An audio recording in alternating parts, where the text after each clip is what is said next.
Hey everybody, Scout Crafty here again. It's Wednesday, midweek Wednesday. Hope you're having a great week so far. Today we are going to finish up on the vise that we started, the $1 vise that Brian O'Hare picked up.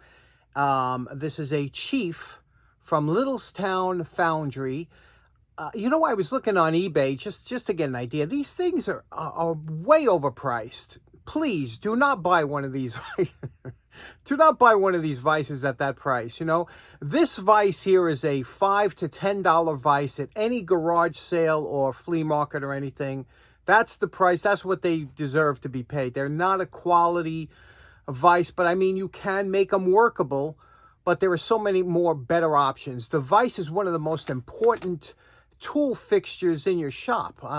If I had to pick like 5 tools to have a shop, to start a shop, the vise would be one of them. The drill press would be another one. And it's funny I mentioned that because my drill press crapped out last week. It just stopped working. And I believe it's the switch. So if we have time, we'll work on that today. So let's get right to it. Let's have some fun. Finish up. We got a lot of things to talk about. Let's get right to it. Okay, if you're just tuning in, this is the vise we're talking about, this Chief. And we took it from this condition on Monday. We took it apart. We straightened everything out. It had a bent beam. We ground down some of the casting, and it's looking very good. We got a couple things to address today.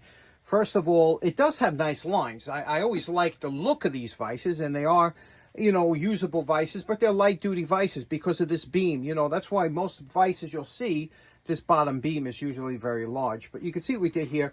And you could see the casting. You see this rough casting here? Now, you could go nuts. You can make these things look so nice. But again, it all depends on what you want to do. It's got nice lines on here. The casting's good. But what we're going to do is we're going to clean up the metal parts. I'm going to try and just sand these lines to try and make them pop. And I'm thinking of keeping it the same color because I shellacked a couple of... You'll see what I'm talking about when I'm finished. But we have to address one thing, and we have to address what's called backlash. We're going to have a little class in backlash. Now, you've probably heard the term backlash a lot of times, and it's, it's a little bit confusing. What is actually backlash? And we use it in the machining world a lot to identify when there's certain kind of slop between forward and reverse in threading. Now, if you look over here, this is how the actual yoke is held into here from coming out.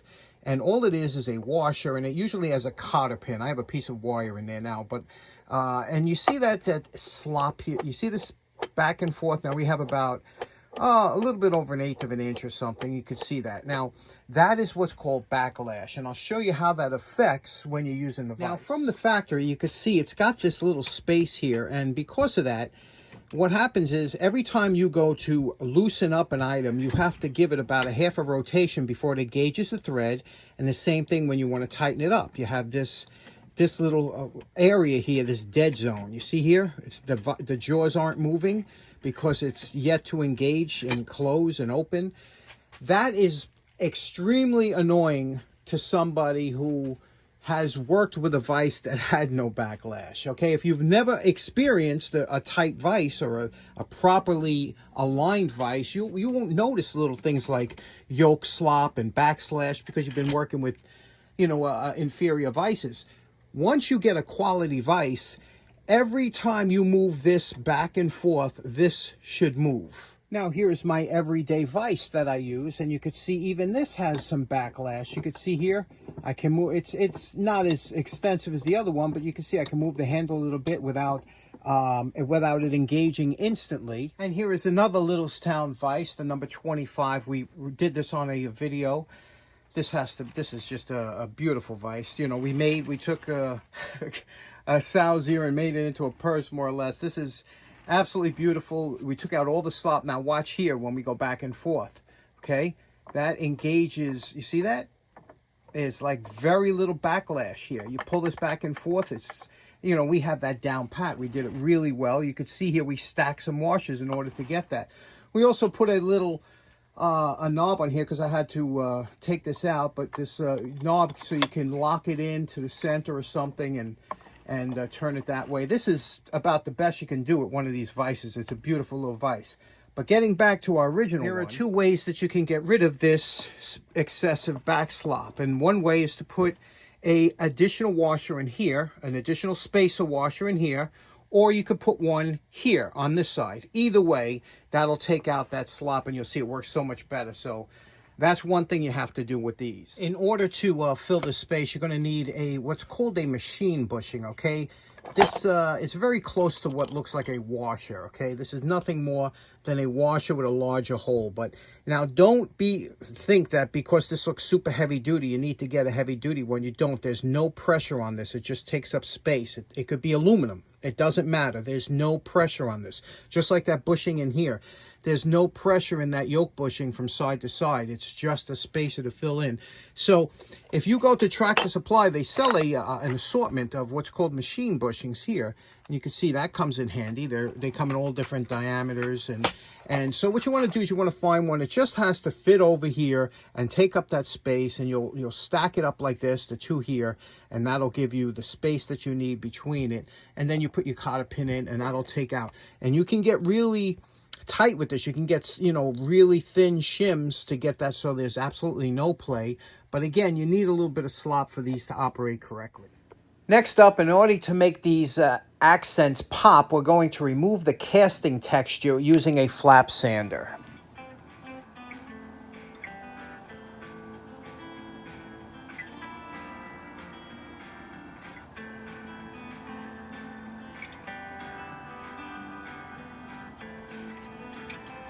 Next, using a finer sanding flap disc, we're going to go over the parts we did before. And you can see the difference here before and after.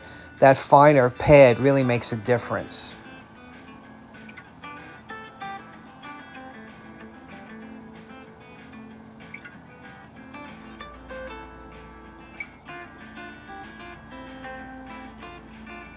Now we are ready to put our finish on. I wanted to do this in a natural finish. Well, first what we're going to do is we're going to wipe all the cast parts down with denatured alcohol to clean it really good. And then we're going to apply with a rag. Now, to clean it with the denatured alcohol, we're going to use a soft rag like this. But to apply the shellac, I like the inside of a sock. You see that kind of textured terry cloth? That'll get in all of the cast and everything. We'll wipe all that on. Just wipe it on with a rag.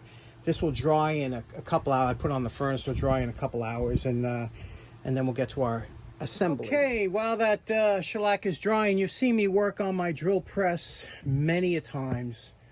A drill press is one of the most important tools in the shop. However, this particular Delta, okay, I'm not a fan of Delta tools, and so much so, especially since they went overseas, this is a piece of crapola.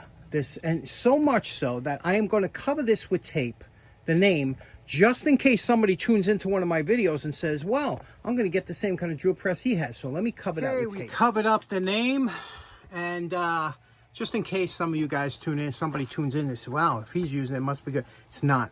Deltas are horrible. Let me show you, for a guy that has a couple drill presses. Craftsman's the one I had for many years before I bought that Delta. That thing is fantastic. Inexpensive drill press is all you really need. One of these Central Machinery drill presses. What I don't like a keyless chuck. Never did. Unless you get a really good one like an Albright. Cheap keyless chucks are nothing but problems. Get a keyed chuck. And you have to have a drill press. What kind of maniac? Okay, so the problem with today's drill press is the switch. Now, this is, I think, the second or third switch that I bought for this. And I promised myself it was the last time I bought a switch. And I just did this like a year ago or something, not even. So these switches go like crazy, along with the Reeves drive, which I can't stand. So what I'm going to do is I'm going to take this apart and see. I know there's 6 wires that go to it. Let me see what we can do. Okay, so here's the switch here, and I believe this is a double pole single throw, and you can see one side has the neutral side, which is white, the other side has the hot side, okay? Now, what I'm going to do is I'm going to test the switch, obviously, first, with my voltometer to see if it works. So let's unplug these. Okay, here's our volt ohm meter, and we have it set to ohms, and we also have it set to the sounding. So when you touch it, you hear that beep? That'll give you an indication that you have continuity. And so what we're going to do here is, first thing, we have it on the off position. We'll check it, and we should hear nothing, and we don't. So that's good. Now we'll put it on the on position. Now we should have a tone between. There we go. We got tone.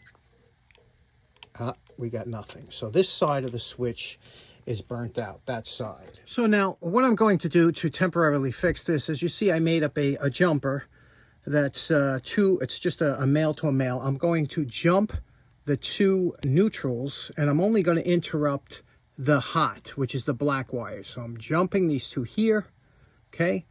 I will tape this up, tuck this in, and then I'll put this on the other side of the switch that does work, and that should get me through it. Okay, there we go. We're put it in. Let's plug it in now. We'll plug it in over here first.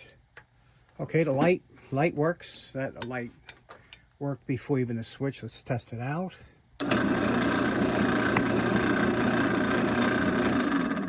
Okay, now I know what you're thinking. Why don't you just get another switch? These things are like 20 bucks. You know, they're not cheap, and I can't find one that replaces, but I will get a different. I'm going to make a new housing, get a different switch, and do it that way. But if anybody out there knows, I know we got a lot of electricians out there. Anybody out there knows why they separate the two, the neutral and the hot, instead of just shutting down the hot, please let me know in the comments, because as you know, I'm not an electrician by any sense of it. So just let me know why they would break two instead of just the one. Now getting back to the vise, you know my favorite part. Remember what it looked like before we started. Okay, we are calling this project done. You can see what we did here. Now, we just coated it with a coating of shellac, and that is a protectant. It keeps the metal protected, and you can see here we highlighted all this, you know, by taking it down to smooth metal compared to the rough casting on the outside. We mounted it on a board, which is what I like to do with all my vices. I'll show you why. Now, the beauty of this mounting system, all my vices more or less, except the one I have permanently mounted, but if you have multiple vices, you put them on. I get these 2x8 or 2x10 slab, you know, wood construction lumber. It's very cheap. You cut them into like 14-inch sections, and if you had multiple vices, you would keep these dimensions the same so that you can put into a shelf or whatever. And I just give it a quick gun stock, a little varnish. I make a bunch of these. And then what happens is, when you want to put it somewhere, all you do is you put it near the edge of your bench. You take a quick clamp like this. You clamp it down on each side. And now you have a vise that's solid. I mean, it's solid, as solid as your bench is going to be, obviously. And it still operates good. Let me show you what else we did with the vise. Now, we lubricated everything here. This is the swivel vise. Like I said, it does swivel from. So I never use the swivel, hardly ever. And again, another nice feature of having the base is you can always, I could move it to this corner of the bench, you know. Here's what we did. Obviously, the anvil, we did this up nice, so it's all nice and smooth again. Not really made for banging on, but you can tap and straighten out small things on this part. Jaws look really good. And look at what we did with the backlash. Now, by adding that extra machine bushing, you could see there, this vise, of all the vices I have, I took out, there's almost zero backlash. Now, watch the jaws open and close as I move the handle. You see that? It actually, there's no back. Remember, we were moving this from here to here and we get no movement. Now, there is no slop. That is very acceptable backlash. So that's something you strive for, and it's very easy to do. One machine bushing right there. Now, if you were going to put any kind of bushing on this side, it would have to be something that is able to take the force of the vise when you're closing it. But on this side, it doesn't have to be. It could just be a spacer. So that's why you put them on the inside. One thing about Parker vices, they were so tight that they had these little micrometer shims that they would put in there. They'd stack up 4 or 5 or 6 of these little shims just so you have no play. That's why Parker vices are so nice. Obviously, this operates now. Look at this. It operates beautifully. Closes up nice. It's there's got to be a little bit of play, but very little play in the yoke here. You're always going to have some play over here, but that's part of how these vices operate. Now, when your vise is tuned up correctly and you put something into the vise, you should just be able to give it a slight tap here, and it should hold it solid. I mean, that's solid in there. And again, to release it, just a little bit, again, because there's no backlash slop, you should be able to release, tighten it up, release, tighten it up, and so on. That's the beauty of having a properly a vise that's tuned up correctly, and it should be simple to operate with one finger. Now this is a working vise. As far as the color goes, what do you think? Now, the reason I did a shellac finish on here is because it's been very humid this week, and it's not a good week for painting. And the other thing is that I actually like this kind of industrial finish, on here. And you can always paint it. Shellac makes a fantastic undercoat or primer. So you can leave this like it is, or down the road, if you say, I want to make it blue, whatever color you want, you can just go right over the shellac. It's a fantastic protectant, and but it does leave a nice finish on here. I just waxed and polished the top, the metal areas, but shellacked on everything else, the whole vise shellacked. Okay, so in closing, I'm really happy with the way this vise came out. I think my favorite type videos of all the videos I do is when I take these tools that, these $1 or kind of junky tools, and make them somewhat desirable. That is my most enjoyable videos that I can do. So I hope you enjoyed. Special thanks to Brian O'Hare again for bringing this challenge over. And we still don't know what we're going to do with this vise. Let me know in the comments. What do you think? And again, be careful if you see anybody. I can't stress it enough. Somebody comes up to you and says, you won something, or they're using, I'll never contact you, I'll never ask you for anything, so it's a scam, and be leery of that. And be leery of that on all YouTube channels. They're all over the place now. So anyway, thanks so much for tuning in. See you again on Friday. Take care now. Bye-bye.